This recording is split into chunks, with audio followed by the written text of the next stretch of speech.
హల్లెలూయా. దేవుని నామానికి మహిమ కలుగును గాక. అలాగే పరిశుద్ధ గ్రంథం నుంచి వాక్యం చదువుకుందాం. హెబ్రీయులకు రాసిన పత్రిక 11వ అధ్యాయము 3వ వచనం చదువుకుందాం. హెబ్రీయులకు రాసిన పత్రిక 11వ అధ్యాయము 3వ వచనం.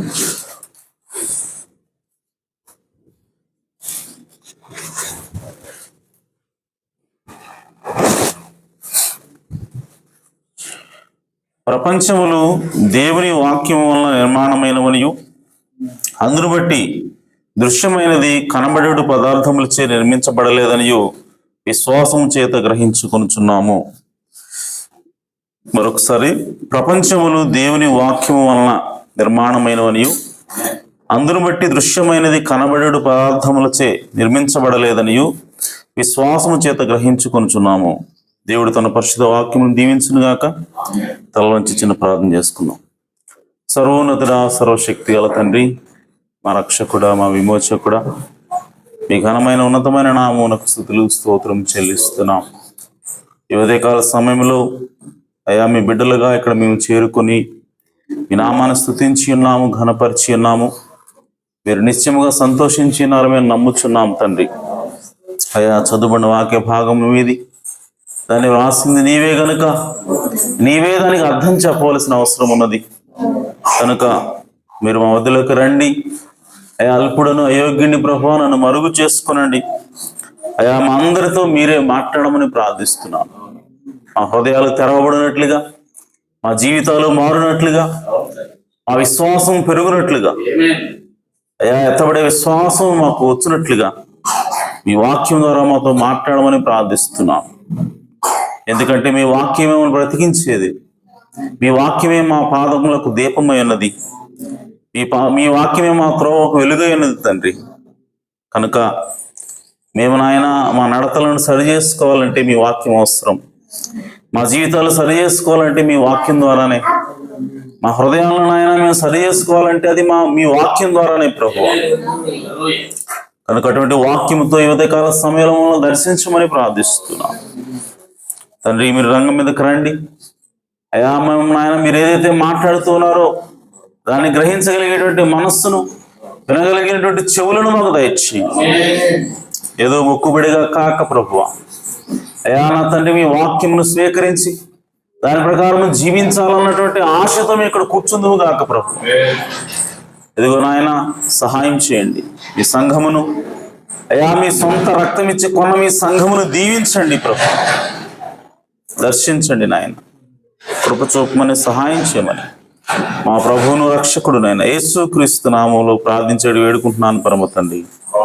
ఆమేన్, ఆమేన్. దయచేసి కూర్చోవచ్చు.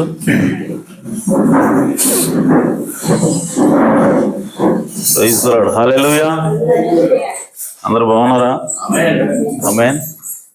అందరికీ వందనాలు. మరి ఇక్కడ మన దగ్గర కొన్ని పాటల పుస్తకాలు ఉన్నాయి. మీకు కావాల్సిన వాళ్ళు తీసుకొని మరి దీనిలోంచి పాటలు పాడవచ్చు. ఇవి ఫ్రీనే, డబ్బులకేం కాదు.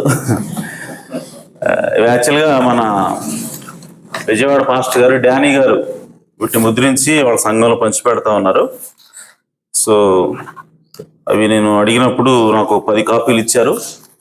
సో దేవుడు పాస్టర్ గారిని ఆయన సంఘాన్ని దీవించిన కాక. మరి ఇందులో అన్ని పాటలు మనకు వచ్చిన పాటలు ఉన్నాయి, కొన్ని కొత్త పాటలు కూడా ఉన్నాయి.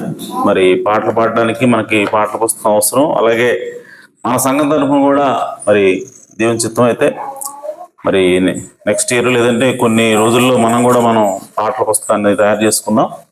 ఎందుకంటే ప్రతి ఒక్కరి దగ్గర పాటల పుస్తకం ఉందనుకోండి, సాంగ్ లీడర్ దగ్గర అలాగే కాంగ్రెగేషన్ దగ్గర రెండు చోట్ల పాటల పుస్తకం ఉన్నప్పుడు అందరూ కలిసి పాడడానికి అవకాశం ఉంటుంది. కాబట్టి మనం కూడా మరి ఇలాంటి పుస్తకాన్ని ఒకదాన్ని మనం కూడా తయారు చేసుకుందాం. దేవుడు మనకి ఆ కృప అనుగ్రహిస్తాడని నమ్ముతా ఉన్నాను. ప్రస్తుతానికి పాటల పుస్తకాలు ఉన్నాయి, తీసుకోండి. Okay, right. ఇక మరి ప్రకటనలు ఏమైనా ఉన్నాయా చేయాల్సినవి? ఏమి లేవు. సరే, మంచిది. మరి దేవుని చిత్తం అయితే మంగళవారం ఒక స్పెషల్ మీటింగ్ ఉంది. వాగుడ్డు మాసవరం అనేదాన్ని. సో మాసవరం మరి మా చెల్లి ప్రియాంక ఒకసారి ఫోన్ చేసింది మొన్న ఈ మధ్య. వాళ్ళ పాస్టర్ గారు చేయమన్నారంట. ఏంటి అమ్మా అంటే, మీటింగ్స్ పెడుతున్నారు మా సంఘంలో, మరి వాక్యం చెప్పడానికి మీ అన్నయ్య వస్తాడేమో అడగమని చెప్పాడంట పాస్టర్ గారు. సరే అని చెప్పి అడిగితే, సరేనమ్మా వస్తానని చెప్పాను. కాబట్టి మరి దేవుని చిత్తం అయితే మంగళవారం ఉదయం మనకి ఇచ్చారు. మరొకసారి నేను కన్ఫర్మ్ చేసుకోవాలి. సో ఆ రోజు చెప్పింది మంగళవారం ఉదయం మరి మీటింగ్ ఉంటుంది. సో దానికి మరి ప్రార్థన పూర్వకంగా మరి నేను సిద్ధపడతా ఉన్నాను. అలాగే నా కోసం కూడా మీరు ప్రార్థన చేయండి. వీలైతే ఆ రోజు మరి పురుషులు కొంతమంది వెళ్దాం. సో రేపు లేనిది ఎల్లుండి మంగళవారం. సో దానికోసం మీరు ప్రార్థనలు పెట్టవలసిందిగా ప్రభుపేట మనం చేస్తాను. ఆమేన్. రైట్, సరే, మంచిది. మరి వాక్యంలోకి వెళదాం. ఇప్పటికే లేట్ అయిపోయింది, కరెంట్ లేదు, ఫ్యాన్ లేవు, చెమట పోస్తా ఉంది. సరే, ఏదైనప్పటికీ కొద్దిసేపు మరి దేవుని వాక్యం కోసం మనం ఓర్చుకుందాం. దేవుడు మనల్ని దీవిస్తాడు. హల్లెలూయా. సరే, చదువుబడిన వాక్య భాగం నుంచి ఈ ఉదయకాల సమయంలో అంశం ఏంటి అని అంటే, possess the God who possess all things. అంటే సమస్తమును కలిగి ఉన్న దేవుడు. హల్లెలూయా. సమస్తమును కలిగి ఉన్న దేవుడు. సమస్తము అంటే భూమి, ఆకాశం. భూమిని అలాగే ఆకాశంలో ఉన్నటువంటి సర్వ సృష్టిని కూడా కలిగి ఉన్న దేవుడు. ఆమేన్. సో ప్రియ సోదరి సోదరులారా, ఇక్కడ మనం ఇంకొక లేఖన భాగాన్ని మనం చదువుదాం. ఆదికాండము 14వ అధ్యాయము.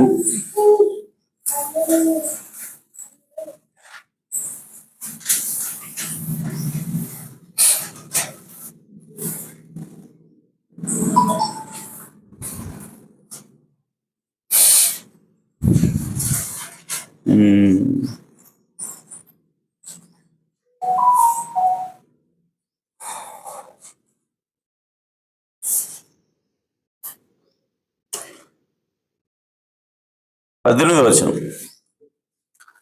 ఆదికాండం 14వ అధ్యాయము 18వ వచనం. మరియు షాలేము రాజైన మెల్కీసెదెకు రొట్టెను ద్రాక్షారసమును తీసుకుని వచ్చెను. అతడు సర్వోన్నతుడగు దేవునికి యాజకుడు.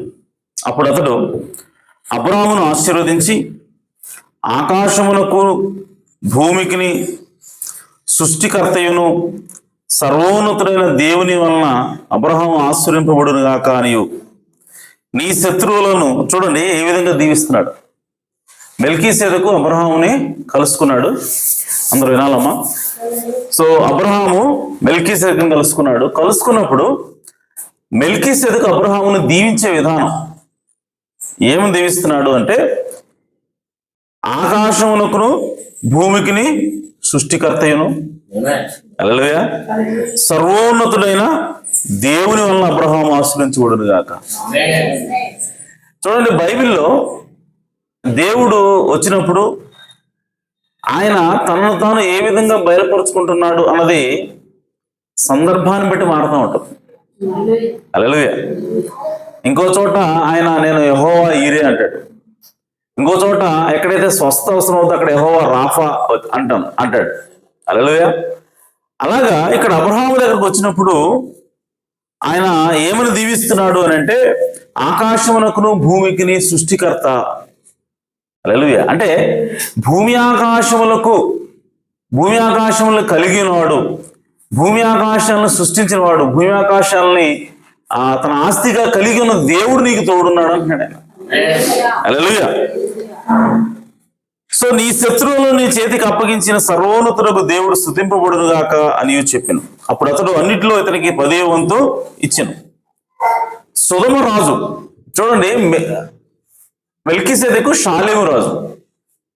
ఆమె సొదొమ రాజు మీరు ఇక్కడ గమనిస్తే, సొదొమ రాజు అబ్రహామును కలుసుకోవడానికి బయలుదేరి వస్తుండగానే ఆయన కలుసుకోక మునిపే అబ్రహాముని ఎవరు కలుసుకుంటున్నారంటే షాలేము రాజు కలుసుకున్నాడు. హల్లెలూయా. మీరు పైన చదివితే 17 వచనం, అతడు కదొర్లాయోమెరును అతనితో కూడా ఉన్న రాజులను ఓడించి తిరిగి వచ్చినప్పుడు సొదొమ రాజు అతన్ని ఎదుర్కొనుటకు. ఎవరు వచ్చారంట అబ్రహాముని ఎదుర్కోవడానికి? సొదొమ రాజు. సొదొమ రాజు అతన్ని ఎదుర్కొంటకు రాజులోయ అను షావేలోయ మట్టుకు బయలుదేరి వచ్చును. ఆల్రెడీ బయలుదేరి వస్తున్నాడు. చూడండి, అతను కలుసుకోవడానికి వస్తామంటే ఆయనకంటే ముందు ఎవరు కలుసుకున్నారంటే అబ్రహాముని షాలేము రాజు మెల్కీసెదెకు రొట్టెను ద్రాక్షారసము తీసుకుని వచ్చును. అతడు సర్వోన్నతుడు దేవుని యాజకుడు. అప్పుడు అతడు అబ్రహామును ఆశీర్వదించి, అంటే సొదొమ రాజు అబ్రహాముని కలుసుకోక మునిపే ఇప్పుడు షాలేము రాజు వచ్చి అబ్రహామును ఆశీర్వదిస్తా ఉన్నాడు, అబ్రహామును దీవిస్తా ఉన్నాడు. షాలేము రాజు ఎవరో కాదు, మెల్కీసెదెకే ఉన్నాడు. ఆయన స్వయంగా దేవుడే ఉన్నాడు. హల్లెలూయా. సో ఆ దేవుడు అబ్రహాముని కలుసుకున్న తర్వాత అబ్రహాముని ఏమని దీవిస్తా ఉన్నాడంటే, భూమి ఆకాశములు నావే అని చెప్తున్నాడు. ఆయన భూమిని ఆకాశమును సృష్టించింది నేనే అని చెప్తున్నాడు. హల్లెలూయా. సో దేవుడు అబ్రహామును కలుసుకున్నప్పుడు ఎలా చెప్తున్నాడు, ఎలా పరిచయం చేసుకుంటున్నాడంటే, భూమిని ఆకాశం సృష్టించిన సృష్టికర్త నేను అని చెప్తున్నాడు. హల్లెలూయా. అలాగే నేను సర్వోన్నతుడిని, అన్నిటికంటే కూడా అందరికంటే కూడా ఉన్నతమైన వాడిని నేను అని చెప్తున్నాడు ఆయన. హల్లెలూయా. ఆ తర్వాత 21వ వచనం, సొదొమ రాజు మనుషులను నాకు ఇచ్చి, ఇప్పుడు సొదొమ రాజు కలుసుకున్నాడు. షాలేము రాజు వచ్చి కలుసుకున్న తర్వాత, దీవించిన తర్వాత ఇప్పుడు సొదొమ రాజు వచ్చి మాట్లాడుతూ ఉన్నాడు. ఈ సొదొమ రాజు మనుషులను నాకిచ్చి ఆస్తిని నీవే తీసుకున్నామని అబ్రహాముతో చెప్పగా, సో అబ్రహాముతో సొదొమ రాజు అంటున్నాడు, నువ్వు చాలా కష్టపడ్డావు, యుద్ధం చేశావు, కాబట్టి ఇదిగో ఆస్తి నీకు చెందుతుంది, ఆస్తి అంతా కూడా నువ్వే తీసుకో, నువ్వు చూడబోతే నువ్వు అంత ధనికుల్లాగా లేవు, కాబట్టి నువ్వు తీసుకో, మనుషులు మాత్రం నాకు ఇచ్చేయి అని చెప్పి అన్నాడు. అప్పుడు అబ్రహాము చూడండి ఏమంటున్నాడు. ప్రియ సోదరి సోదరులారా, ఎలాంటి ఆఫర్ ఎవరికైనా మనలో వస్తే మనం వదిలిపెడతాం? అబ్రహాముని సొదొమ రాజు ఏమంటాడంటే, మనుషులు నాకు ఇచ్చేసి ఆస్తి మాత్రం నువ్వు తీసుకో అంటున్నాడు. సో అలాంటి సందర్భం అబ్రహాముకు ఎదురైనప్పుడు అదే సిచ్యువేషన్ మనకు ఎదురైతే ఎలా ఉంటుంది? దేవుడు మనం దీవిస్తున్నాడు అని చెప్పి, దేవుడు మనకు అవకాశం ఇచ్చాడని చెప్పి మనం వెంటనే దాన్ని తీసుకుంటాం. కానీ అబ్రహాము చూడండి ఏం మాట్లాడుతున్నాడు. నేనే అబ్రహామును 23వ వచనం, అబ్రహాము నేనే అబ్రహామును ధనవంతునిగా చేసినని నీవు చెప్పకుండానట్లు ఒక్క నూలు పోవేనను చెప్పుల వారైనను నీ వాటిలో ఏదైనా తీసుకొనని ఆకాశంలోకి. చూడండి, నీ వాటిలో నూలు పోకుండా నేను తీసుకోను. ఎందుకు అబ్రహాము యొక్క విశ్వాసం ఏంటి చూడండి. నేను అబ్రహామును ధనవంతునిగా చేశానని నువ్వు చెప్పకూడదు. ఎందుకు చెప్పకూడదు అంట? హల్లెలూయా. ఎందుకు చెప్పకూడదు అని అంటే, ఇంతకు మునిపే మెల్కీసెదెకును తెలుసుకున్నాడు ఆయన, ఇంతకు మునిపే దేవుడు తెలుసుకున్నాడు. సో దేవుడు ఏం చెప్పాడంటే, భూమికి ఆకాశములకు సృష్టికర్త నేనని చెప్పాడు. చెప్పిన తర్వాత సొదొమ రాజు ఆఫర్ ఇస్తున్నాడు, డబ్బులు తీసుకో, నువ్వు ధనవంతుడిగా అని చెప్తున్నప్పుడు ఇప్పుడు అబ్రహాము అంటున్నాడు చూడండి, నీ పోగైనను చెప్పులు వారైనను నీ వాటిలో ఏదైనా తీసుకున్నానని ఆకాశమునకు భూమికిని, సేమ్ అదే మాటలు, ఆకాశమునకును భూమికిని సృష్టికర్తయును సర్వోన్నతుడును అను దేవుడునైన యెహోవా ఎదుట నా చేతి ప్రమాణం చేసి ఉన్నాను. హల్లెలూయా. చూడండి, ఈ మాటలు ఎవరు పలికారు? మెల్కీసెదెకు పలికాడు. సో మెల్కీసెదెకు మాటలు ఇప్పుడు అబ్రహాము తీసుకొని వచ్చిన ఆఫర్ కూడా తిరస్కరిస్తా ఉన్నాడు. అంటే ఇప్పుడు అబ్రహాము ఏమొచ్చిందంటే విశ్వాసం వచ్చింది. ఏమిటా విశ్వాసం అంటే, దేవుడు సర్వోన్నతుడైన దేవుడే అన్నాడు. నేను సేవించే దేవుడు మామూలు దేవుడు కాదు, నేను సేవించే దేవుడు భూమిని ఆకాశమును సృష్టించిన సృష్టికర్త. అలాంటిది ఈ తుచ్చమైనటువంటి సొదొమరాజు ఇచ్చేటువంటి ఈ ఆస్తికి లేదంటే ఈ భిక్షానికి నేను ఆశపడితే దేవుడు నన్ను దీవించడు. నాకు కావాల్సింది ఏంటంటే నా దేవుడు నాకున్నాడు. దేవుడు ఆల్రెడీ నన్ను దీవించాడు. దేవుడు ఆల్రెడీ నన్ను ఆస్తికర్తగా చేశాడు. కాబట్టి నేను సొదొమరాజు ఇచ్చేటువంటి ఈ ఆస్తిని తీసుకోవాల్సిన అవసరం లేదు. ఎందుకనంటే నేను సేవిస్తున్న దేవుడు ఆయన భూమికి ఆకాశానికి సృష్టికర్త అయినాడు. కాబట్టి నన్ను దీవించేది ఎవరు? నన్ను దీవించాల్సింది ఎవరు అని అంటే దేవుడు మాత్రమే దీవించాలా.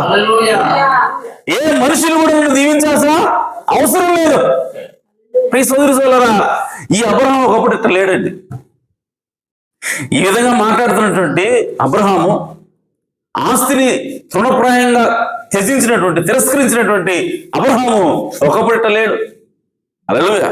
ఒకప్పుడు ఎట్టున్నాడు అని అంటే దేవుడు చెప్పాడు, నువ్వు కనాను దేశానికి వెళ్ళమని చెప్పి కదా తీసుకొచ్చింది దేవుడు అబ్రహాముని. తీసుకుని వచ్చిన తర్వాత ఆ కనాను దేశంలో ఆయన నివాసం ఉంటున్నప్పుడు ఒకరోజు ఏమొచ్చిందంటే, ఒక కాలంలో కరువు వచ్చింది. కరువు వచ్చినప్పుడు అబ్రహాం ఏం చేస్తా ఉన్నాడు అంటే, దేవుడు ఏ ప్రాంతంలో అయితే ఉండమని చెప్పాడో ఆ ప్రాంతంలో ఉండకుండా, ఆ దేశంలో ఉండకుండా అతడు కరువును బట్టి ఐగుప్తు దేశానికి వెళ్ళిపోయాడు. ఐగుప్తు దేశానికి వెళ్ళిన తర్వాత అక్కడ తన భార్య అయినటువంటి శారాతో చెప్తున్నాడు. ఏమన్నాడంటే, శారా, నువ్వు చాలా అందజెప్తావు కనుక నిన్ను బట్టి నన్ను చంపేస్తారు, నిన్ను బట్టి నన్ను బ్రతకనివ్వరు, కాబట్టి నువ్వు నాకు చెల్లివి అని చెప్పు అని చెప్పాడు. చెప్పి వెళ్ళారు. అంటే ఇక్కడ ఏం జరుగుతూ ఉంది అంటే, దేవుడు ఉన్నమంట చోట ఉండకుండా, దేవుడు ఇచ్చిన స్థానంలో నువ్వు ఉండకుండా ఏదో ఒక కారణాన్ని బట్టి, చూడండి, దేవుడు ఉన్నమన్న చోట ఉంటే కష్టాలు రావని కాదు. హల్లెలూయా. దేవుడు పెళ్లి చేసుకోమన్న వ్యక్తిని చేసుకుంటే కష్టాలు రావని కాదు. వాడు ఎప్పుడు తిట్టడం కొట్టలేదు కాదని అర్థం. ఆమె లేదంటే అతను పెళ్లి చేసుకుంటే, ఆ స్త్రీని పెళ్లి చేసుకుంటే, ఆ సహోదరుని పెళ్లి చేసుకుంటే అసలు మీ మధ్య విభేదాలే రావడం కాదని అర్థం. ఎందుకంటే కనాను దేశానికి వెళ్ళమన్నది దేవుడే. వెళ్ళిన తర్వాత అక్కడ ఏమొచ్చింది? కరువు వచ్చింది. దేవుడు ఉన్న స్థలమే, దేవుడిచ్చిన ప్రాంతమే, కానీ అక్కడ ఏమొచ్చిందంటే కరువు వచ్చింది. అలాగే ప్రియ సోదరి సోదరులారా, మనం కూడా దేవుడు చేయమన్న పని చేసినప్పటికీ మనకి కష్టాలు అనేవి ఖచ్చితంగా వస్తాయి. అయితే దేవుడు అక్కడికి వెళ్ళమని దేవుడు చెప్పాడు కాబట్టి ఆ కష్టాల నుంచి బయటపడేటువంటి బాధ్యతని దేవుడు తీసుకుంటాడు. ఆ యొక్క శాపాన్ని ఆశీర్వాదకరంగా మార్చేటువంటి బాధ్యత దేవుడు తీసుకుంటాడు. కాబట్టి నువ్వు చేయవలసింది ఏమిటంటే కేవలం ఆయన ఉన్నమన్న చోట ఉండటమే. ఆయన వచ్చిన ప్రాంతంలో కరువు వచ్చినా ఉండాల్సిందే, ఆమె ఇంకా తుఫాను వచ్చినా ఉండాల్సిందే, ఏం వచ్చినా సరే నువ్వు అక్కడ ఉండి తీరాల్సిందే. హల్లెలూయా. కాబట్టి ఈరోజు ఈ వర్తమానాలు ఉంటే మనకి కష్టాలేనండి, ఈ వర్తమానాలు ఉంటే మనకి దరిద్రమేనండి, ఈ వర్తమానాలు ఉంటే మనం ఎదగలేమండి అని చెప్పి నువ్వు అనుకుంటున్నావేమో. చూడండి, బయట వాళ్ళు సంఘ శాఖల వాళ్ళు చూడండి ఎట్లా అభివృద్ధి చెందుతున్నారు, లేదా అన్ని చూడండి ఎలా అభివృద్ధి చెందుతున్నారో చెప్పి అనుకోవచ్చేమో. కానీ ప్రియ సోదరి సోదరులారా, ఈ వాక్యాన్ని ఇచ్చింది భూమిని ఆకాశాన్ని సృష్టించిన సృష్టికర్త ఉన్నాడు. హల్లెలూయా. ఈ గడి వర్తమానం ఇచ్చింది నిజంగా సర్వోన్నతుడైనటువంటి దేవుడే ఉన్నాడు. కాబట్టి నువ్వు చేయాల్సింది ఏమిటంటే ఆయన వైపు చూడాలా. ఆయన ఏమిటో, ఆయన ఎవరో నువ్వు గుర్తించాల్సిన అవసరం ఉన్నది. అయితే అబ్రహామును పిలిచిన దేవుడు ఎవరు అన్న విషయాన్ని ఆయన సరిగా గ్రహించడం నువ్వు అబ్రహాం ఏం చేశాడంటే అక్కడి నుంచి వెళ్ళిపోయి ఐగుప్తు దేశంలో నివాసం ఉన్నాడు. అంత మాత్రమే కాదు, అబద్ధం కూడా చెబుతున్నాడు. ఆమె ఆ తర్వాత అక్కడ ఉన్నటువంటి ఐగుప్తు రాజు ఏం చేశాడంటే ఆమె పెళ్లి చేసుకోవడానికి తీసుకొని పోయాడు. తీసుకొని పోయిన తర్వాత దేవుడు ఐగుప్తు రాజును వద్దుతూ ఉన్నాడు. ఆ సమయంలో ఐగుప్తు రాజుకు అనుమానం వచ్చి ఇప్పుడు ఇతని దగ్గర వచ్చి ఆమె నీకు ఏమవుతుంది అని చెప్పి గట్టిగా అడిగితే ఆమె నా భార్య అని చెప్పాడు. చెప్పినప్పుడు నువ్వు ఎంత ఘోరం నాకు చేసావు, నాకు శాపం తీసుకొస్తున్నావు అని చెప్పి ఆమెని ఇచ్చి ఆమెతో పాటు అబ్రహాముకి ఏమి ఇచ్చాడంటే ఆస్తి మొత్తం, అంటే గాడిదలు ఇచ్చాడంట, ఒంటెలు ఇచ్చాడంట, పశువులు ఇచ్చాడంట, మగ పని వాళ్ళు ఇచ్చాడంట, ఆడ పని వాళ్ళు ఇచ్చాడంట. అదే సో ఇదంతా కూడా ఎప్పుడు ఆమెను తీసుకుని వెళ్ళేటప్పుడు ఇచ్చాడు అవన్నీ.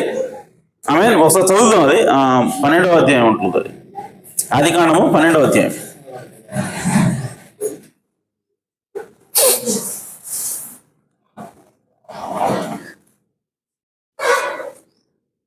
అప్పుడు ఆ దేశంలో కరువు వచ్చును. ఆ దేశంలో కరువు భారముగా ఉన్నందున అబ్రహాము ఐగుప్తు దేశంలో నివసించుటకు అక్కడికి వెళ్ళాను. అతడు ఐగుప్తులో ప్రవేశించుటకు సమీపించినప్పుడు అతడు తన భార్య అయిన శారయితో, ఇదిగో నీవు చక్కని దానివని ఎరుగుదును. ఐగుప్తీయులు నిన్ను చూచి ఈమె అతని భార్య అని చెప్పి నన్ను చంపి నిన్ను బ్రతకనిచ్చెదరు. నీ వలన నాకు మేలు కలుగునట్లు, నిన్ను బట్టి నేను బ్రతుకున్నట్లు నీవు నా సహోదరివనియు దయచేసి చెప్పమనెను. అబ్రహాము ఐగుప్తులో చేరినప్పుడు ఐగుప్తీయులు ఆ స్త్రీ మిక్కిలి సౌందర్యవతియు అయి ఉండుట చూచిరి. ఫరో యొక్క అధిపతులు ఆమెను చూచి ఫరో ఎదుట ఆమెను పొగిడిరి గనుక ఆ స్త్రీ ఫరో ఇంటికి తేబడెను. చూడండి, ఇలాంటి పొగడ్తలు, ఇలాంటి స్థితి దేవుడు ఉన్నమన్న చోట ఉన్నప్పుడు లేదు. అప్పుడు మాత్రం అందగత్తే కదా, కనాన దేశంలో ఉన్నప్పుడు ఆమె అందగత్తే కదా, రాగానే మారిపోయింది అందగత్తెగా. కానీ దేవుడు అక్కడ ఉండమన్నప్పుడు ఏ స్థలం అయితే ఉండమన్నాడో ఆ స్థలంలో ఉన్నప్పుడు ఈ సమస్యలు లేవు. కానీ ఎప్పుడైతే ఆ స్థలం నుంచి బయటకు వచ్చాడో సమస్యలు ప్రారంభమైంది. సో ఇప్పుడు చూడండి, అతను ఆమెను బట్టి 16వ వచనం, అబ్రహామునకు మేలు చేసెను. అందువల్ల అతనికి గొర్రెలు, గొడ్లు, మగగాడిదలు, దాసులు, పనికెత్తెలు, ఆనగాడిదలు, ఒంటెలు ఇయ్యబడెను. అయితే యెహోవా అబ్రహాము భార్య అయిన శారైని బట్టి ఫరోను అతని ఇంటి వారిని మహావేదనల చేత బాధించను. అప్పుడు ఫరో అబ్రహామును పిలిపించి, నీవు నాకు చేసినది ఏమిటి? ఈమె నీ భార్య అని నాకెందుకు తెలుపలేదు? ఈమె నా సహోదరిని ఎలా చెప్పితివి? నేను ఆమెను నా భార్యగా చేసుకుందినేమో. అయితేనేమి, ఇదిగో నీ భార్య, ఈమెను తీసుకుని పోమని చెప్పాను. మరియు ఫరో అతని విషయమై తన జనులకు ఆజ్ఞాపించినందున వారు అతని భార్యను, చూడండి, కేవలం అతని భార్యని ఇచ్చేసి నాశించిన మొత్తం నాకు ఇచ్చేసి పన్నాడా? చూడండి, అతని భార్యను అతనికి కలిగిన సమస్తమును పంపివేసిరి. హల్లెలూయా. చూడండి, దేవుని యొక్క మాట వినకపోయినా, దేవుని యొక్క చిత్తానికి వ్యతిరేకంగా జీవిస్తున్నప్పటికీ ఒక్కొక్కసారి మనకి ఆస్తులు వస్తాయి, ఒక్కోసారి మనకి ఆశీర్వాదాలు వచ్చినట్టుగా అనిపిస్తుంది. కానీ అది దేవుడి వల్ల వచ్చే ఆశీర్వాదం కాదు. హల్లెలూయా. కానీ అబ్రహాము ఎన్నుకుంటున్నప్పుడు నాకు తెలిసి, నేను కనాను దేశంలో దేవుడు ఉన్నవంటే అక్కడ ఉండకుండా ఐగుప్తు దేశానికి వచ్చినాను, అయినా సరే దేవుడు నన్ను దీవించడం అనుకుంటున్నాడు. హల్లెలూయా. దేవుడు నన్ను దీవించడం అనుకుంటున్నాడు. సో కాబట్టి చూడండి, అతనికి ఆస్తి అనేది వచ్చింది. అబ్రహాము తనకు కలిగిన సమస్తమును, తన భార్యను, తనతో కూడా ఉన్న 13వ అధ్యాయం, లోతును అంటబెట్టుకుని ఐగుప్తుల నుండి నెగెములకు వెళ్ళెను. అబ్రహాము వెండి బంగారము పశువులు కలిగి బహుధనవంతుడై ఉండెను. ఒక్కసారిగా ఎంతో ధనం వచ్చి పడింది. మామూలు ధనవంతుడే కాదంట, బహుధనవంతుడే ఉండెను. సో ఇదంతా ఎందుకు వచ్చింది అని అంటే, దేవుడు ఉన్నమన్న చోట ఉండకుండా పక్కకు వచ్చినందుకు వచ్చింది. సో కానీ అది దేవుడి యొక్క ఆశీర్వాదము కాదు.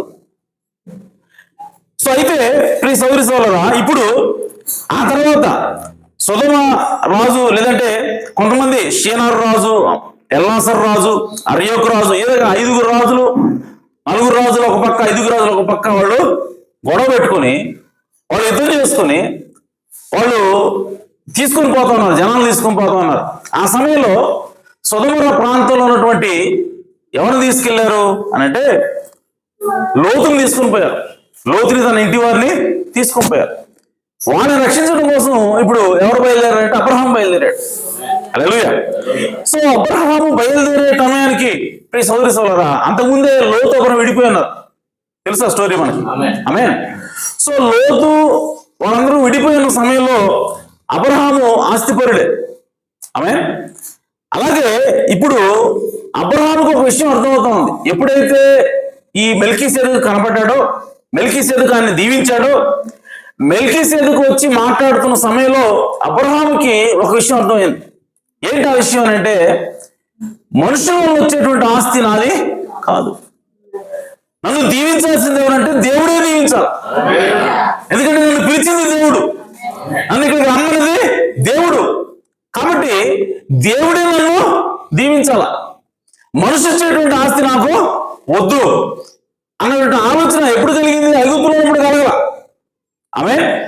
సో ఈ మధ్యకాలంలో అబ్రహాము దేవుడితో కలిసి నడవటం వల్ల అబ్రహాముకు ఒక విషయం అర్థమైంది. ఏమిటంటే, నన్ను దీవించిన దేవుడు సర్వోన్నతుడైన దేవుడే అన్నాడు. నన్ను దీవించిన దేవుడు భూమికి ఆకాశానికి సృష్టికర్త అన్నాడు.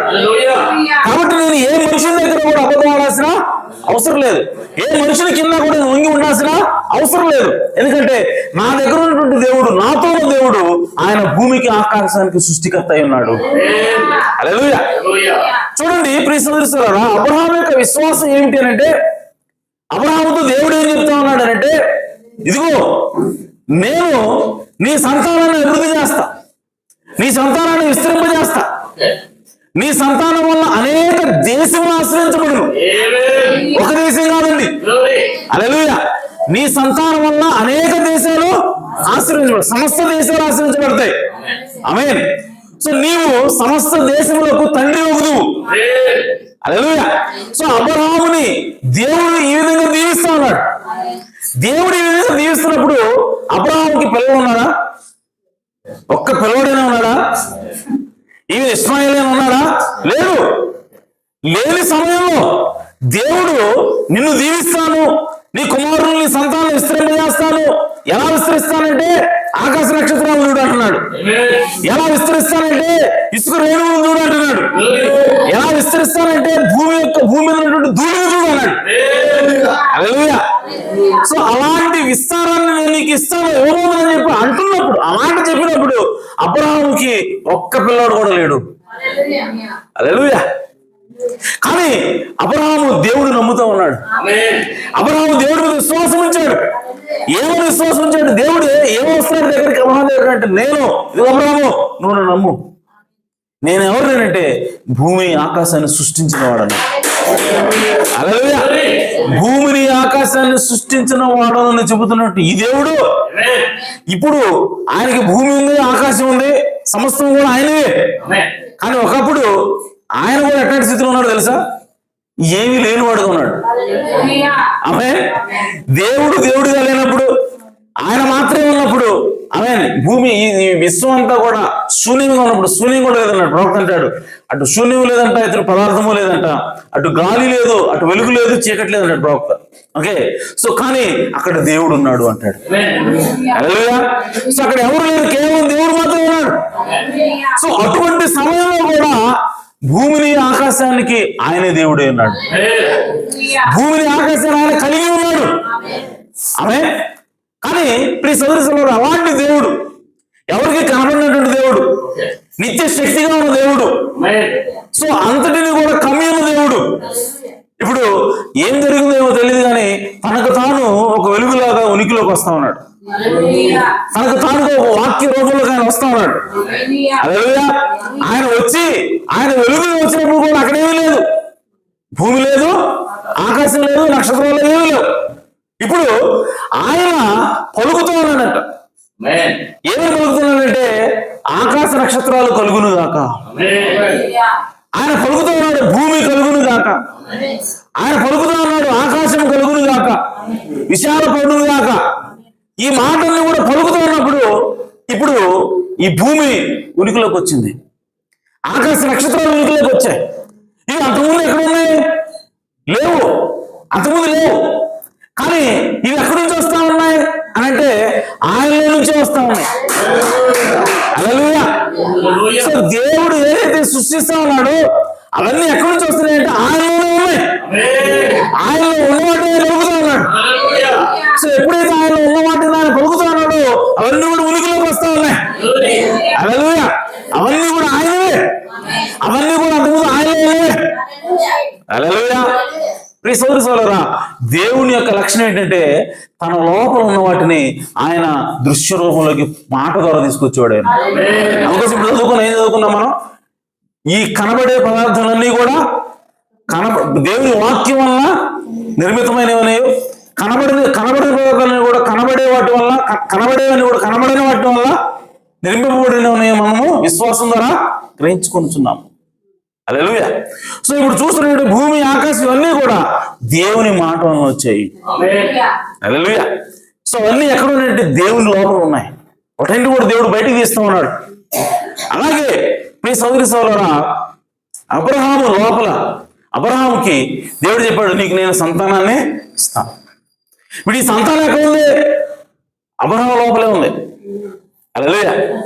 సో కాబట్టి దేవుడు ఈ భూమి ఆకాశాన్ని, అంటే ఈ ఉనికిలో లేనటువంటి భూమి ఆకాశాన్ని, తనలో ఉన్నటువంటి భూమి ఆకాశాన్ని, తన లోపల ఉన్నటువంటి భూమి ఆకాశాన్ని ఏ విధంగా బయటికి తీసుకొచ్చాడో, అలాగే అబ్రహాము లోపల ఉన్నటువంటి ఇస్సాకుని, అబ్రహాము లోపల ఉన్నటువంటి యాకోబుని, అబ్రహాము లోపల ఉన్నటువంటి లోతును కూడా ఇప్పుడు దేవుడు బయటికి తీసుకొస్తాడు. హల్లెలూయా. సో దానికి కావాల్సిన కొంత సమయం పడుతుంది అంతే. ఓకే, ఒక్కొక్క సీజన్ లో ఒక్కొక్కరు బయటకు వస్తా ఉన్నారు. కానీ వీళ్ళందరూ ఎక్కడున్నారు? అబ్రహాము లోపల ఉన్నారు. మెల్కీసెదెకుకి దశంభాగం కట్టేటప్పుడే ఆమె అబ్రహాము నడువులో ఎవరున్నారంట? 4వ తరం వాడినటువంటి లేవి కూడా ఆయన నడువులో ఉండి దశంభాగం కట్టేట్టుగా బైబిల్ రాయబడింది.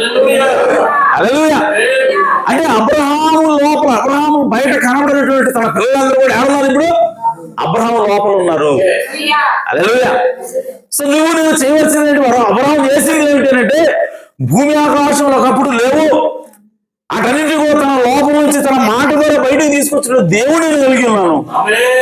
కాబట్టి ఇప్పుడు నా సంతానం బయటకు కనబడట్లేదు, నా పిల్లలు బయటకు కనబడట్లేదు, కానీ ఆయన ఏ విధంగా బయటికి తీసుకొచ్చాడు ఈ భూమి ఆకాశాలని, ఆ విధంగా నా లోపల ఉన్నటువంటి పిల్లలను కూడా బయటికి తీసుకురాగల దేవుడిని నమ్ముతా ఉన్నాడు.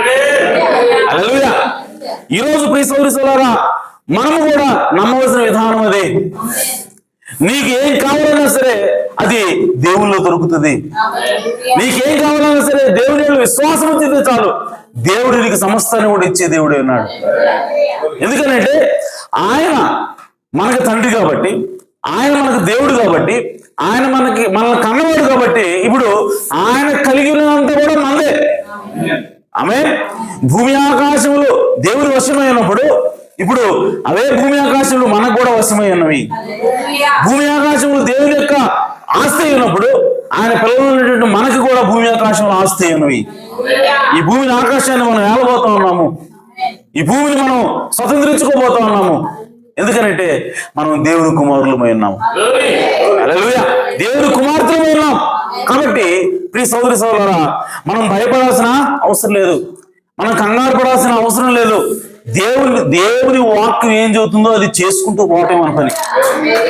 ఆమె దేవుని వాక్యము చేస్తున్నప్పుడు, దేవుని వాక్య ప్రకారంగా జీవిస్తున్నప్పుడు కరువులు రావచ్చు, దేవుని వాక్య ప్రకారంగా మనం నిలబడినప్పుడు మనకి కష్టాలు రావచ్చు, దేవుని మాట ప్రకారం చేస్తున్నప్పుడు మనకి కొన్ని అడ్డు తగలవచ్చు. అయినా సరే నీవు ఎవరైనా చూడాలి అంటే భూమిని ఆకాశాన్ని సృష్టించిన సృష్టికర్తను చూడాలి. హల్లెలూయా. సర్వోన్నతుని దేవుని మనం చూడాలా. అలా చూశాడు కనుకనే అబ్రహాము ఆ విధంగా నిలబడిపోయాడు. అలా చూశాడు కనుకనే ఆ సొదొమ రాజు ఇచ్చినటువంటి ఆస్తిని కూడా జస్ట్ ఎడంకాలతో తన్ని పక్కన పడేశాడు. ఆమేన్. ఎందుకనంటే అబ్రహాము దేవుణ్ణి నమ్మాడు. హల్లెలూయా. కాబట్టి ఇప్పుడు అబ్రహాము తర్వాత కాలంలో దేవుడు దర్శించాడు. అబ్రహాముకి ఇస్సాకు పుట్టాడు. ఇస్సాకు పుట్టిన తర్వాత మరో దేవుడు ఏమంటాడు, ఇస్సాకు నువ్వు బలి అని చెప్పి అన్నాడు. సో ఎప్పుడైతే బలి అన్నాడో అబ్రహాము కంగారు పడలేదు, అబ్రహాము దిగులు పడలేదు, అబ్రహాము బాధపడలేదు, పైగా సంతోషంగా ఆ బలి ఇవ్వడానికి ముందుకు వెళ్తా ఉన్నాడు. తనకి లేక పుట్టినట్టు తన కుమారుడు, తను ఎంతగానో ప్రేమించిన తన కుమారుణ్ణి బలి ఇవ్వడానికి దేవుడి మాట చొప్పున బయలుదేరి వెళ్తా ఉన్నాడు. హల్లెలూయా. బలి ఇవ్వడానికి సిద్ధపడ్డాడు. దానికి కారణం ఏంటి అంటే, నా దేవుడు భూమి ఆకాశం సృష్టించిన దేవుడు, భూమిని ఆకాశం అంత ముందు లేవు, ఉనికిలో లేవు, కానీ ఉనికిలోకి తీసుకొచ్చిన దేవుడు. ఆయన ఏమన్నాడంటే ఇస్సాకుని నేను వృద్ధి చేస్తానన్నాడు, ఇస్సాకును దీవిస్తానన్నాడు, ఇస్సాకు వల్ల అనేక దేశాలు వస్తాయని చెప్పాడు. హల్లెలూయా. కాబట్టి ఇతను కనుక చనిపోతే ఆ మాట నెరవేరదు. కాబట్టి ఇతను దేవుడు చావనివ్వడు. సో అబ్రహాము యొక్క విశ్వాసం ఏంటంటే దేవుడు మాట ప్రకారం మీదనే వెళ్తా ఉన్నాడు. దేవుడు మాట మీద విశ్వాసం ఉంచాడు కాబట్టి ఇస్సాకుని వెనక తీయకుండా బలి ఇవ్వడానికి సిద్ధపడ్డాడు. దానికి కారణం ఏంటంటే ఈ కుమారుడి ద్వారా దేవుడు దీవిస్తారని వాగ్దానం చేశాడు. ఒకవేళ ఈ కుమారుడు చనిపోయినా సరే, నేను చంపినా సరే, దేవుడు మరలా తిరిగి బ్రతికించగలడు. హల్లెలూయా. కాబట్టి ప్రియ సంఘమా, మనకు కూడా అలాంటి విశ్వాసం ఉండాలా. దేవుడి వాక్యం పట్ల అలాంటి అచంచలమైనటువంటి విశ్వాసం మనం కలిగి ఉన్నప్పుడు ఖచ్చితంగా దేవుడు మనల్ని దీవిస్తాడు. హల్లెలూయా. మీరు గమనించినట్లయితే దేవుడు ఎప్పుడైతే ఆనుకున్నాడో, ఆమేన్. సో దేవుడు ఎప్పుడైతే ఆయన అమ్మడిస్తా ఉన్నాడో, దేవుడి కోసం ఆయన ఎప్పుడైతే కనిపెట్టి ఉన్నాడో, ఇప్పుడు అబ్రహాముని దేవుడు దీవించడం ప్రారంభించాడు. అబ్రహాము ఒకప్పుడు సంతానం లేదు, ఆమేన్. ఒకప్పుడు ఆస్తి లేదు, కానీ ఇప్పుడు దేవుడు ఆస్తిని కూడా సమకూరుస్తూ ఉన్నాడు. పిల్లల్ని సమకూర్చాడు, పిల్లల్ని ఇచ్చాడు, దేవుడు సంతానాన్ని ఇచ్చాడు, వాళ్ళని అభివృద్ధి చేశాడు. అయితే దేవుడు దీవించిన తరువాత ఆమేన్, ఇప్పుడు అబ్రహాము యొక్క ఆస్తి ఎలా ఉందో ఒకసారి చూద్దాం. ఆదికాండం 24వ అధ్యాయం తీయండి. దేవుడికి నమ్మకంగా ఉన్నటువంటి అబ్రహాముని దేవుడు ఏ విధంగా దీవించాడు ఒకసారి చూడండి.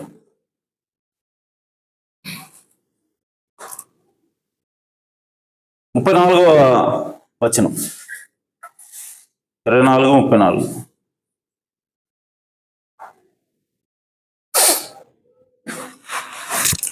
అంతటా అతడు ఇట్లా ఎలియాజరు, నేను అబ్రహాము దాసుడను, యెహోవా నా యజమానుని బహుగా ఆశీర్వదించను. ఎవరు ఆశీర్వదించారట? ఐగుప్తు రాజా, సొదొమ రాజా? ఎవరు ఆశీర్వదించారట? యెహోవా నా యజమానుని బహుగా ఆశీర్వదించను కనుక అతను గొప్పవాడాయను. హల్లెలూయా. ఈ గొప్పతనం, ఈ యొక్క ఆశీర్వాదం ఐగుప్తు రాజు ఇచ్చింది కాదండి. ఐగుప్తు రాజు ఇచ్చింది ఎప్పుడు పోయింది. హల్లెలూయా. సొదొమ రాజు ఇచ్చింది కాదు, ఇది యెహోవా ఇచ్చింది. ఇది హల్లెలూయా. నా యజమాని బహుగా ఆశ్రయించను కనుక అతను గొప్పవాడాయను. అతనికి ఏమున్నాయంట? గొర్రెలను, గొడ్లను, వెండి బంగారములను, దాసదాసి జనమును, ఒంటెలను, గాడిదలను దయచేసెను. ఆ రోజు ఐగుప్తు రాజు ఏమిచ్చాడు? అవన్నీ ఇప్పుడు యెహోవా దేవుడు ఇస్తా ఉన్నాడు. హల్లెలూయా. సో దేవుడు ఏదైతే పాపం వలన, లేదంటే ఐగుప్తు వలన వచ్చినటువంటి ఐశ్వర్యం దాన్ని తీసేసి ఇప్పుడు దేవుని యొక్క తన ఆశీర్వాదం ఇవన్నీ కూడా అబ్రహాముకి దయచేశాడు. కాబట్టి నా యజమానుడు వెండి బంగారములను, దాసదాసి జనమును, ఒంటెలను, గాడిదలను దయచేసెను. నా యజమానుని భార్య అయిన శారా వృద్ధాప్యంలో నా యజమానికి కుమారుని కనెను. అంటే అబ్రహాము దేవుణ్ణి నమ్మాడు గనక, అబ్రహాము దేవుణ్ణి విశ్వసించి ఆయన నమ్మడించాడు గనక ఇప్పుడు అబ్రహాముని దేవుడు రెండు విధాలుగా దీవిస్తూ ఉన్నాడు. ఒకటి భూ సంబంధంగా దీవిస్తూ ఉన్నాడు. ఆమేన్. అతనికి దాసదాసీలు, గొడ్లు, ఆమేన్. సో పశువులు, ఒంటెలు, బంగారం, వెండి ఇవన్నీ కూడా అబ్రహాముకి దేవుడే ఇచ్చాడు. ఆ తర్వాత అబ్రహాముకి సంతానాన్ని ఇస్తా ఉన్నాడు. హల్లెలూయా.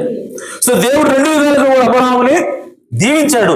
దానికి కారణం ఏంటంటే అబ్రహాము దేవుణ్ణి విశ్వసించాడు. కాబట్టి ప్రియ సోదరులారా, ఈరోజు మనం కూడా దేవుణ్ణి నమ్మినట్లయితే దేవుడు మనకు కూడా ఐశ్వర్యాన్ని ఇచ్చే దేవుడే అన్నాడు. ఈరోజు మనలో చాలా మంది క్రైస్తవులు ఏమంటారంటే డబ్బు అనేది దేవుడు ఎవడో, డబ్బు పరంగా దేవుడు ఆశ్రయించడం అన్నటువంటి విషయాన్ని మనం నమ్ముతున్నాం. కానీ దేవుని చిత్తం అది కాదండి. బైబిల్ ఆ విధంగా చెప్పట్లేదు. బైబిల్ ఏం చెప్తా ఉందంటే భూ సంబంధమైనటువంటి ఆశీర్వాదాన్ని కూడా దేవుడు మనకి ఇస్తాడు. నువ్వు నిజంగా దేవుడిని వెంబడిస్తే, నువ్వు నిజంగా దేవుడిని నమ్మితే దేవుడు నిన్ను భౌతికంగా కూడా దీవిస్తాడు. హల్లెలూయా. ఇంకో విషయం ఏంటంటే దేవుడు ఇవ్వకపోయినా సరే ఆశీర్వాదం వస్తుంది, ఐశ్వర్యం వస్తుంది. కానీ ఆ ఐశ్వర్యానికి దేవుడిచ్చేటువంటి ఐశ్వర్యానికి తేడా ఏంటి అనంటే, సోదరులారా, దేవుడు ఇవ్వని ఆశీర్వాదం లేదా ఐశ్వర్యం ఆ మనిషిని పతనానికి కారణం చేస్తుంది. ఆ మనిషికి గర్వం వస్తుంది. ఆ మనిషి నాశనం అయిపోతాడు. ఎందువల్లంటే డబ్బు వలన. కానీ దేవుడు కనుక ఒక వ్యక్తిని దీవిస్తే, దేవుడు కనుక ఒక వ్యక్తిని ఆశీర్వదిస్తే ఆ వ్యక్తి దావీదులాగా ఉంటాడు. ఆ వ్యక్తి సొలొమోను లాగా ఉంటాడు. హల్లెలూయా. వాళ్ళు దీవించబడతారు. వారి ద్వారా అనేక మంది దీవించబడతారు. హల్లెలూయా. వారు అనేక మందికి ఆశీర్వాద కారణంగా ఉంటారు. దానికి కారణం ఏంటంటే దేవుడు వాళ్ళని దీవించాడు కనుక. హల్లెలూయా. కాబట్టి దేవుడు ఇచ్చేటువంటి ఐశ్వర్యంలో గర్వం ఉండదు. దేవుడు ఇచ్చేటువంటి ఐశ్వర్యంలో దానం ఉంటుంది. దేవుడు ఇచ్చేటువంటి ఐశ్వర్యంలో కృప ఉంటుంది, జాలి ఉంటుంది. ఎదుటివాడి మీద ఎదుటివాడికి సహాయం చేసేటువంటి గుణం ఉంటుంది.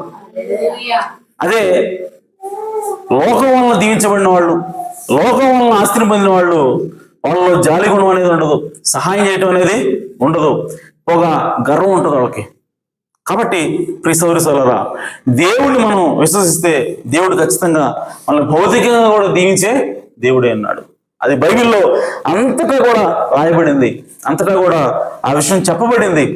అని ఈరోజు మనం ఏమనుకుంటామంటే డబ్బు సంపాదించడం, లేదంటే డబ్బులుంటే అవి మనం దేవుడిని దూరం చేస్తామని చెప్పి మనం అనుకుంటున్నాం. కానీ దేవుడు కనుక ఇస్తే మా డబ్బు మనల్ని ఏమి దూరం చేయదు, కానీ మనం ఇంకా దేవుడిని హత్తుకొని ఉండగలుగుతాము. సొలొమోను అన్నాడు, సొలొమోనేనా అన్నది? సొలొమోను ఏమన్నాడు? నాకు ఎక్కువగా ఇవ్వద్దు, ఎక్కువ ఇస్తే యెహోవా ఎవడని అంటారేమో, తక్కువగా ఇవ్వద్దు, ఒకవేళ దొంగతనం చేసి నీ నామానికి అవమానం చేస్తానే, నాకు ఎంత కావాలో అంతే ఇవ్వు అన్నాడు. మరి ఎంత కావాలో అంతే ఇచ్చాడా దేవుడు? అర్థమవుతుందా మీకు? అంటే సొలొమోనుకి తనకి కావాల్సిన దానికంటే మించిన ఆశీర్వాదం ఐశ్వర్యం ఉన్నప్పటికీ అతని మైండ్ సెట్ అట్లా ఉంది చూడండి. అర్థమవుతుంది మీకు? అతని మనస్తత్వం ఎలా ఉంది? ఆగుడు పెద్ద డబ్బు ఉంటే ఏంటంటే దానివల్ల అంటున్నాడు. హల్లెలూయా. అలాగే తక్కువ డబ్బు ఉంటేనేమో దొంగతనం చేసి ఆ విధంగా మనం దేవుని అవమానం చేస్తామేమో అన్నట్టుగా ఉన్నాడు. కాబట్టి ఆ డబ్బు వల్ల అతను ఉప్పొంగే పరిస్థితి లేదు. అలాగే ఆ డబ్బు లేని వాళ్ళని చూసి ఏంటి వాళ్ళని ఎగతాళి చేసేటువంటి గుణం కూడా లేదు. ఎవడో దొంగతనం చేసాడు అనుకో పేదరికం వల్ల, ఇప్పుడు సొలొమోను ఏమంటాడు? అందుకే రా పేదవాడు అంటే నాకు పడని అంటాడా? అంటావు. ఏమంటాడు? నువ్వు పేదవాడు కాబట్టి దొంగతనం చేసేవారు అని అర్థం చేసుకుంటాడు. అని హేళనగా మాట్లాడ్డావు. హల్లెలూయా. మనకంటే గొప్ప ధనవంతుడు చూసి కుళ్ళుకోడు. ఎందుకనంటే ధనం అనేది పెద్ద విషయం కాదు అతనికి. ఎందుకంటే అతని మనసు ఎక్కడ ఉందంటే ధనం మీద లేదు, కానీ దేవుడి మీద ఉన్నది. హల్లెలూయా. అతను డబ్బు వచ్చినా సరే ఎవరి గురించి ఆలోచిస్తున్నాడు? సొలొమోను దేవుడి గురించి ఆలోచిస్తున్నాడు. హల్లెలూయా. అదేమంటే డబ్బు వల్ల ఎక్కువైతే నిన్ను దూషిస్తానేమో, తక్కువైతే నీ నామాన్ని అవమానం చేస్తానేమో, ఎటు వచ్చినా దేవుడి దగ్గరికి వస్తున్నాడు. అర్థమవుతుందా? కాబట్టి దేవుడు దీవించిన వ్యక్తి యొక్క మైండ్ సెట్ అలా ఉంటది. కాబట్టి ప్రియ సోదరి సోదరులారా, మనము డబ్బును బట్టి గర్వపడకూడదు. అలా గర్వపడుతున్నాము అంటే దేవుడికి నువ్వు దూరంగా ఉన్నాడు. ఆ ఐశ్వర్యం నీకు దేవుడు ఇవ్వలేదని అర్థం. ఆమేన్. కాబట్టి దేవుడు ఖచ్చితంగా మనం దీవించే దేవుడు అన్నాడు. భౌతికంగా దీవిస్తాడు, అలాగే ఆత్మ సంబంధంగాను దీవిస్తాడు. అన్ని విధాలుగా దేవుడిని దీవించాలని కోరుకుంటా ఉన్నాడు. హల్లెలూయా. కాబట్టి ప్రియ సోదరి సోదరులారా, మన దేవుడు ఎవరనంటే భూమి ఆకాశమును సృష్టించిన సృష్టికర్త. మనకి ఏది కూడా కొదవ లేకుండా చేయగలిగిన దేవుడు మన దేవుడు. కాబట్టి నువ్వు ఏ పరిస్థితుల్లో ఉన్నా సరే, ఎలాంటి ఇబ్బందులు ఉన్నా సరే, నీవు దేవుడిని నమ్మవచ్చు, దేవుడిని విశ్వసించవచ్చు. ఆ పరిస్థితి నుంచి బయట పడవేయగల దేవుడు మన దేవుడు. ఆమేన్. అబ్రహాము జీవితం ద్వారా దేవుడు దాన్ని నిరూపిస్తా ఉన్నాడు. కాబట్టి ప్రియ సోదరి సోదరులారా, ఈరోజు మనం ఏమని నమ్మాలి అంటే దేవుడు అద్భుతాలు చేసే దేవుడే ఉన్నాడు. ఆయన లోపల ఉన్నదాన్ని తన నోటి మాట ద్వారా, పలుకుబడిన మాట ద్వారా బయటికి తీసుకొచ్చిన దేవుడే ఉన్నాడు. హల్లెలూయా. అలాగే ఈరోజు ఈ చివరి దినాల్లో ఆయన బిడ్డలైనటువంటి మనం కూడా ఈ రోజు లేదో ఒక రోజు ఆ పలుకుబడిన మాటను మనం ఉపయోగించబోతా ఉన్నాం. ఆ శక్తిని మనం ఉపయోగించబోతా ఉన్నాం. మన లోపల ఉన్నటువంటి దాన్ని దాగి ఉన్నదాన్ని మనం బయటికి తీయబోతా ఉన్నాం. హల్లెలూయా. సో ప్రపంచ సంఘ సమాఖ్య వధువు మీద ఈ యొక్క వాక్యం మీద దాడి చేసినప్పుడు, మనల్ని అరికడుతూ ఉన్నప్పుడు, మన మీద ఆంక్షలు పెట్టినప్పుడు, మీరు కొనకూడదు, తినకూడదు, తాగకూడదు అని చెప్తున్నప్పుడు, ఆమేన్, మన లోపల ఉన్నటువంటి దేవుని కుమారుడు నిద్రలేస్తాడు. హల్లెలూయా. సో మన లోపల ఉన్నటువంటి దేవుని గుణలక్షణం బయటికి వస్తుంది. ఆ గుణలక్షణం ద్వారా మనం ఏం చెప్పబోతామంటే, పలుకుబడిన మాట ద్వారా ఆహారాన్ని సృష్టించుకోబోతా ఉన్నాం. పలుకుబడిన మాట ద్వారా కార్యాలు చేయబోతా ఉన్నాం. అదే మూడో ఈడిపోయి ఉన్నది. హల్లెలూయా. కాబట్టి ప్రియ సోదర సోదరా, మనందరం కూడా పలుకుబడిన మాట పరిచర్య కలిగి ఉండబోతా ఉన్నాం. సో దానికంటే ముందు నీవు భూమిని ఆకాశమును నోటి మాట ద్వారా సృష్టించి ఉనికిలోకి తీసుకొచ్చినట్టు దేవుణ్ణి నువ్వు నమ్మాల్సిన అవసరం ఉన్నది. నీవు నమ్ముతున్న దేవుడు ఈ భూమి ఆకాశం ఒకప్పుడు ఉనికిలో లేదు, అయినా సరే తన మాట ద్వారా ఉనికిలోకి తీసుకొచ్చిన దేవుడు అని గుర్తించాల్సిన అవసరం ఉన్నది. అబ్రహాము ఆ విధంగా గుర్తించాడు కాబట్టి 100 సంవత్సరాలుగా లేని పిల్లలు బయటికి రావడం ప్రారంభమయ్యారు. హల్లెలూయా. 100 సంవత్సరాలుగా పిల్లలు లేరు ఆయనకి. కానీ ఎందుకు ఆ పిల్లలు బయటికి రాగలుగుతున్నారు? తన లోపల ఉన్నటువంటి తన పిల్లలు ఎందుకు ఇప్పుడు బయటికి రాగలుగుతున్నారు? కారణం ఏంటంటే భూమిని ఆకాశాన్ని సృష్టించిన దేవుడిని నమ్ముతా ఉన్నాడు. హల్లెలూయా. సో కాబట్టి ప్రియ సోదరి సోదరులారా, మనం కూడా ఆ విధంగా ఈ చివరి దినాల్లో నమ్మాల్సిన అవసరం ఉన్నది. ఎందుకంటే మనకి త్వరలో మరి ఎత్తబడి జరగబోతా ఉంది. సో ఎత్తబడే సమయానికంటే ముందు వధువు మీదకి ఒత్తిడి రాబోతుంది. కాబట్టి మన లోపల ఉన్నటువంటి ఆ విశ్వాసాన్ని బయటికి తీయాల్సిన అవసరం ఉన్నది. ఆమేన్. సో కాబట్టి దానికోసము మనం సిద్ధంగా ఉండాలి. దేవుని యెడల అంటే మన దగ్గరకు వచ్చిన దేవుడు ఎవరు అన్నటువంటి గ్రహింపు కలిగి ఉండాలి. హల్లెలూయా. సో నేను మోషే దగ్గరకు వచ్చినప్పుడు ఏమంటాడంటే, నేను ఉన్నవాడును అనువాడును అన్నాడు ఆయన. హల్లెలూయా. సో కాబట్టి నువ్వు ఎవరు అని చెప్పి అడిగినప్పుడు మోషే ఆయన ఒక రకంగా సమాధానం చెప్తున్నాడు. ఆయన ఏమంటాడంటే, నేను ఎల్లప్పుడూ ఉన్నవాడిని చెప్తున్నాడు. ఆమె అలాగే మిమ్మల్ని అందరినీ కూడా బయటికి తీసుకొస్తానని వాగ్దానం చేసిన దేవుడిని అని చెప్తున్నాడు. అబ్రహాము, ఇస్సాకు, యాకోబుల దేవుడిని అని చెప్తున్నాడు ఆయన. హల్లెలూయా. అంటే ఆ సందర్భంలో వాళ్ళు ఏం చూడాలి అని అంటే, ఐగుప్తు ఇశ్రాయేలు ప్రజలుగా మనము ఎవరి దగ్గరికి వెళ్తున్నాం అని అంటే, మన పితరుల్ని కలిసినటువంటి దేవుడి దగ్గరికి వెళ్తున్నాం. మన పితరుల్ని కలుసుకున్న దేవుడి దగ్గరికి వెళ్తున్నాం. మన పితరులతో మాట్లాడి వారికి వాగ్దానం చేసిన దేవుడి దగ్గరికి వెళ్తున్నాం అన్న గ్రహింపుతో ఇశ్రాయేలు ప్రజలు వెళ్లాల్సిన అవసరం ఉన్నది. అప్పుడే దేవుడి దగ్గర నుంచి వాళ్ళు పొందుకోగలుగుతారు. హల్లెలూయా. అలాగే అబ్రహాముకి ఒక అవసరం వచ్చినప్పుడు, ఇప్పుడు అబ్రహాముని దీవించేటప్పుడు మెల్కీసెదెకు ఏమని దీవిస్తున్నాడంటే, ఇదిగో నీ లోపల సంతానం ఉన్నది, ఆ సంతానాన్ని నీ బయటికి తీసుకొచ్చే దేవుడు ఎవరనంటే భూమి ఆకాశం సృష్టించిన సృష్టికర్త. హల్లెలూయా. సో కాబట్టి నువ్వు భయపడాల్సిన అవసరం లేదు. ఇదిగో అబ్రహామా, నిన్ను దీవించే దేవుడు ఎలాంటి దేవుడు అని అంటే, భూమిని ఆకాశాన్ని అందులో ఉన్న సమస్తాన్ని సృష్టించిన సృష్టికర్తని నువ్వు తెలుసుకో అని చెప్తున్నాడు. ఆమేన్. ఆ విషయాన్ని గుర్తించగలిగాడు కాబట్టి అబ్రహాము ఆ ఆస్తిని, బయట నుంచి వచ్చేట ఆస్తిని, ఇతరుల నుంచి వచ్చేటువంటి ఆస్తిని, అది ఎంత పెద్ద ఐశ్వర్యమైనా సరే దాన్ని కాలదోయగలిగాడు, దాన్ని కాలుతో తనగలిగాడు. దానికి కారణం ఏంటంటే అబ్రహాము దేవుని యొక్క రూపాన్ని లేదా దేవుని యొక్క స్వరూపాన్ని అర్థం చేసుకోగలిగాడు. అలాగే ఈరోజు కూడా దేవుడి దగ్గర నుంచి మనం ఆశీర్వాదం పొందాలంటే, ఈరోజు నీకు ఏ రకమైన ఆశీర్వాదం కావాలో ఆ రకమైనటువంటి గుణలక్షణాన్ని దేవుడు నువ్వు కనుక్కోవాలా. హల్లెలూయా. నీకు దేవుడి దగ్గర నుంచి స్వస్థత అవసరమా? నీవు దేవుడి దగ్గరికి వెళ్ళినప్పుడు నువ్వు ఏ గుణలక్షణం దేవుడు చూడాలంటే, యెహోవా రాఫా అనే గుణలక్షణం చూడాలి. యెహోవా స్వస్థపరచువాడు. ఆమేన్. ఆయన మన రోగములను భరించును అన్నటువంటి విషయాన్ని, ఆ గుణలక్షణాన్ని నువ్వు చూడగలిగినప్పుడు నీకు స్వస్థత వస్తుంది. హల్లెలూయా. సో ఆ విధంగా మన సమస్య ఏదైతే ఉందో ఆ సమస్యకు తగినటువంటి గుణలక్షణాన్ని దేవుళ్ళు మనకు అనుకోవాలి. అప్పుడు నువ్వు విడుదల పొందుతావు. ఆమేన్. సో అబ్రహాముకి శరీరం ఉడికిపోయింది, శారాకి గర్భం ఉడికిపోయింది, పిల్లలు పుట్టలేని స్థితికి వచ్చారు, వాళ్ళ శరీరాలు ఎండిపోయి ఉన్నాయి. ఆ సమయంలో దేవుడు వచ్చి ఏమంటాడంటే, నేను ఎల్షద్దైని అంటున్నాడు. చూడండి, దేవుడు ఒక్కొక్క సమయంలో ఒక్కొక్క పేరు అంటున్నాడు. అర్థమవుతుందా నేనేం చెప్పాలనుకుంటున్నాను? అర్థమవుతుందా? ఒకసారి వచ్చేమో నేను ఉన్నవాడిని అనువాడిని అంటున్నాడు. ఇంకోసారి వచ్చేమో యెహోవా ఈరే అంటున్నాడు. ఇంకో చోటకి వచ్చేమో యెహోవా రాఫా అంటున్నాడు. ఇంకో చోటకి వచ్చి యెహోవా నిస్సి అంటున్నాడు. ఇప్పుడు అబ్రహాము దగ్గరికి వచ్చి ముసలోడైపోయినటువంటి అబ్రహాం దగ్గరికి, గర్భం ఎండిపోయినటువంటి శానా దగ్గరికి వచ్చి దేవుడు ఏమంటాడంటే నేను ఎల్షద్దైని అంటున్నాడు. ఎల్షద్దై అనగా 2 స్థనములు కలిగిన వాడు అర్థం. హల్లెలూయా.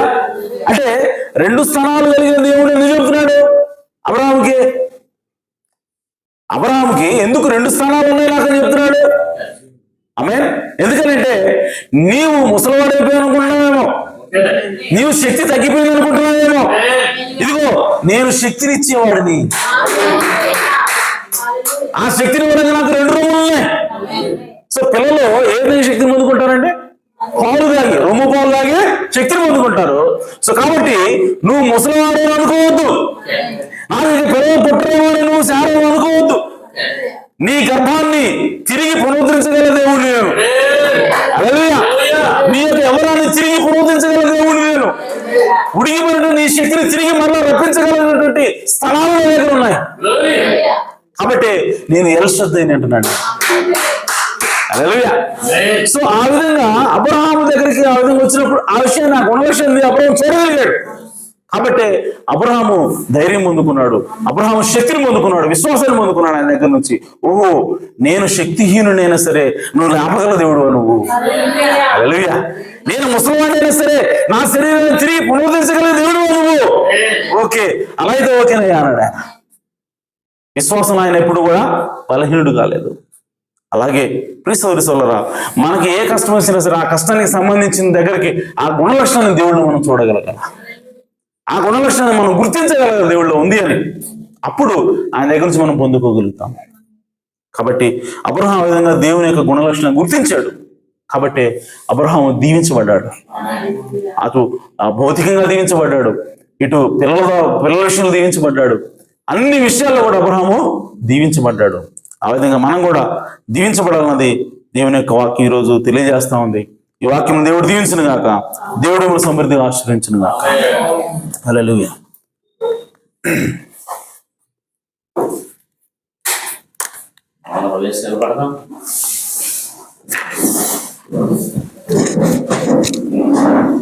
Hallelujah, hallelujah, hallelujah, hallelujah, hallelujah, hallelujah. స్తోత్రం, స్తోత్రం, స్తోత్రం.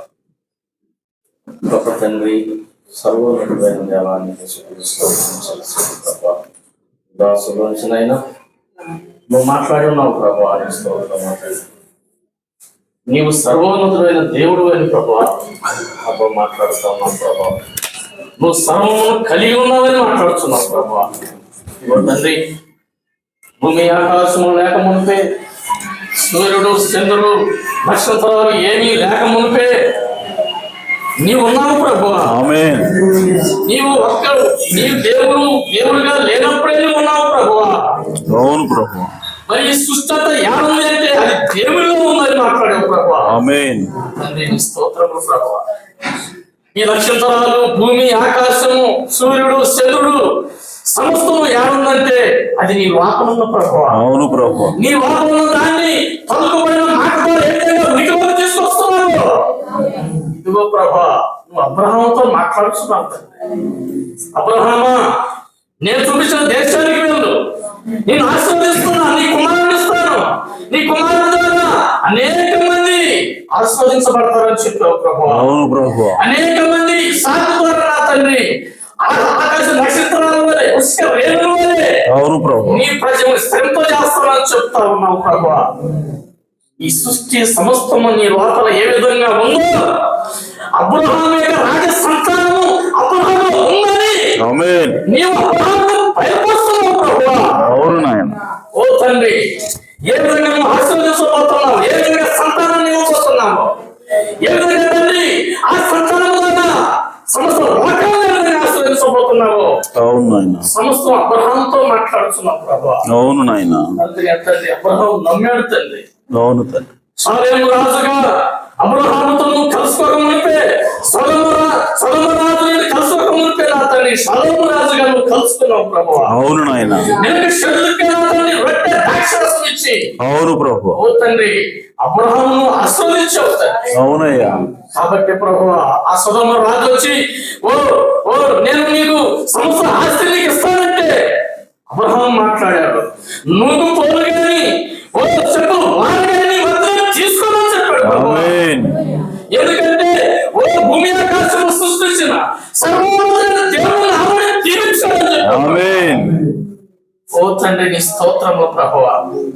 ఒక మనిషి ఇచ్చే ఆశీర్వాదము, ఒక మనిషి ఇచ్చే ధనము వల్ల ఆ మనిషి నశించిపోతాడని చెప్పావు ప్రభువా. అవునయ్యా. అతను చెడిపోతాడని చెప్పావు ప్రభువా.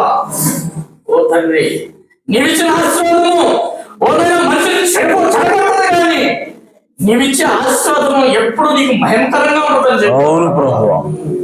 స్తోత్రము చేస్తున్నాను. నీవిచ్చే ఆశీర్వాదము కాక ఒక మనిషి ఇచ్చే ఆశీర్వాదం ద్వారా ఆ మనిషి పడిపోతాడు. ఆ మనిషి ఓనైనా దేవునికి దూరమైపోయే అవకాశం ఉన్నది. అవును నాయన. కానీ నీవిచ్చే ఆశీర్వాదం ఎన్నడూ నీ నుండి దూరం చేయదు ప్రభు. అవును ప్రభు. సొలొమోనును మహిమపరిచాడు తండ్రి. అవును నాయన. దావీదును మహిమపరిచాడు ప్రభు. అవును తండ్రి. నీవిచ్చే ఆశీర్వాదం మేము పొందుకునే భాగ్యము దయచేయమని. ఎన్నడూ తండ్రి ఒక మనిషి మీద, ఒక మనిషి ఇచ్చే ఆశీర్వాదం మీద మేము ఎన్నడూ ఆధారపడదు ప్రభువా. నీ మీద ఆధారపడి నువ్వు సమస్తం కలిగి ఉన్న దేవుడు, నువ్వు సర్వోన్నతుడైన దేవుడు. ఓ తండ్రి సమస్తం ఇచ్చే దేవుడు నువ్వైనావు ప్రభువా. అవును నాయన. ఓ తండ్రి నీ మీద ఆధారపడే జీవితం మాకు దయచేయు. అవునయ్యా. నీ మీద విశ్వాసం మాకు దయచేయు ప్రభువా. ఒక రోజున తండ్రి ఓనైనా ఈ వధువు ఒత్తిడి రాబోతున్నదని, అవునయ్యా. ఒకనొక దినమున తండ్రి ఈ వధువు పలుకబడిన మాట ద్వారా జీవితమవుతుందని, అవును తండ్రి. ఓ తండ్రి నువ్వు మాట్లాడుతున్నావు తండ్రి. అవునయ్యా. అందుకు కావాల్సిన విశ్వాసం ఎడవ మాకు దయచేయండి. ఈ కాల వర్తమానము ద్వారా ప్రభువా నువ్వు దీవించి ఆశీర్వదించబడే భాగ్యము దయచేయండి. నీ లోకంలో మార్పు చెందే భాగ్యము దయచేయండి ప్రభువా. లోకము నా తండ్రి ఓ తండ్రి వధువు మీదకి ఒత్తిడి తీసుకురాబోతా ఉండగా నా ప్రభువా ఈ వాక్యంగా మేము మారవలస్తున్నాము తండ్రి. అబ్రహాము ఏ విధంగా నీ శక్తిని కలిగి ఉన్న సమస్తం అబ్రహాము చూశాడు ప్రభువా. దాన్ని నమ్మాడు తండ్రి. రోజు ఈ గడియ వర్తమానంలో యేసుక్రీస్తు ఉన్నాడని, ఈ గడియ వర్తమానంలో యేసుక్రీస్తు అని ఆ బయలుపాటు మాకు దయచేసి ఎత్తబడే శ్వాసం మాకు అనుగ్రహించమని ప్రార్థిస్తున్నాం. అవును తండ్రి. హల్లెలూయా, హల్లెలూయా, హల్లెలూయా, హల్లెలూయా. స్తోత్రం, స్తోత్రం, స్తోత్రం. ముదిమి వయస్సులో గర్భము తెరచితివే, బహుమానమునే తిరిగి బలిగా కోరితివే. ముదిమి వయస్సులో గర్భము తెరచితివే, బహుమానమునే తిరిగి బలిగా కోరితివే. అబ్రహాము సమకూర్చిన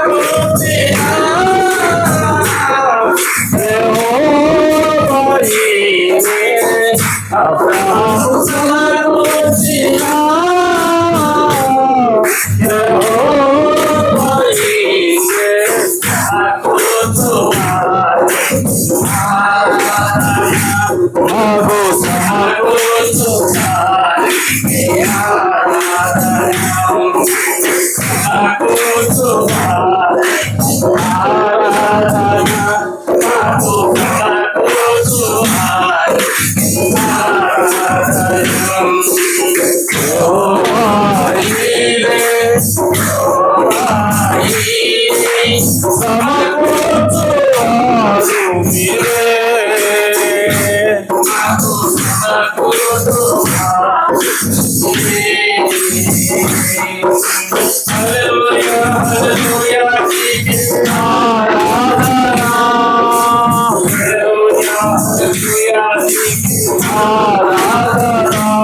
మాకు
సర్వోన్నతుడ, సర్వశక్తి గల తండ్రి, భూమి ఆకాశములు సృష్టించిన సృష్టికర్త, మీ ఘననామునకు స్తోత్రము నాయన. నిజముగా అబ్రహామునకు అయా నా తండ్రి నువ్వు ఏ విధంగా బయలుపరుచుకున్నావో ఆ విధంగా మాకు కూడా నా తండ్రి అయా నిన్ను నీవు నాయన బయలుపరుచుకుంటున్నావు ప్రభువా. అయా మీలో ఉన్నటువంటి ప్రతి గుణ లక్షణాన్ని కూడా నా తండ్రి మాకు చూపిస్తున్నావు. అయ్యా మాకు ఏది అవసరమో అయ్యా ఆ గుణలక్షణాన్ని మీలో మేము చూసినప్పుడు ప్రభువా అయ్యా దాన్ని మేము పొందుకోగలుగుతామని మాతో మాట్లాడవు తండ్రి. అయ్యా అబ్రహాము బలహీనుడిగా ఉన్నప్పుడు, అబ్రహాము నాయన శరీరంలో అయా నా తండ్రి వృద్ధాప్యం వల్ల బలహీనుడైనప్పుడు అయా ఎల్షద్దైగా నా తండ్రి నువ్వు ప్రత్యక్షమయ్యావు. అయా నా తండ్రి 2 రొమ్ములు కలిగినటువంటి అయా నా తండ్రి వాడిగా నువ్వు ప్రత్యక్షమయ్యి ప్రభువా. అయా అబ్రహాముకు అయా శక్తి ఇచ్చిన దేవుడు ప్రభువా, అబ్రహాము శరీరాలను మార్పు చెందించిన దేవుడు ప్రభువా. అయ్యా అలాగే ఈరోజు నీవు మా తండ్రి ఉన్నావు నాయన. అయ్యా ఈరోజు మాకు ఏది అవసరమో అయా నా తండ్రి దానిని మీ దివ్య మహిమలోంచి తీర్చి తృప్తిపరచమని ప్రార్థిస్తున్నాను. అయా మీలో ఉన్నటువంటి ప్రతి గుణ లక్షణాన్ని కూడా గుర్తించగలిగేటువంటి విశ్వాసమును ప్రత్యక్షతను మాకు దయచేయమని ప్రార్థిస్తున్నాను ప్రభువా. ఇదిగో ప్రభువా నా తండ్రి అయా అబ్రహామును ఆ విధంగా నువ్వు దీవించిన దేవుడు ప్రభువా.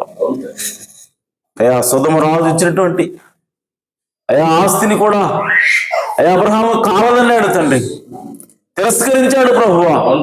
తృణప్రాయంగా నా తండ్రి తిరస్కరించాడు. దానికి కారణము అయా నా దేవుడు సర్వ సృష్టికి సృష్టికర్త అని అయా నమ్మాడు కనుకనే ప్రభువా. అయా ఆ సమయంలో అబ్రహాంకి ఏమీ లేదు తండ్రి, అయా పెద్దగా ఆస్తిపరుడు కాదు.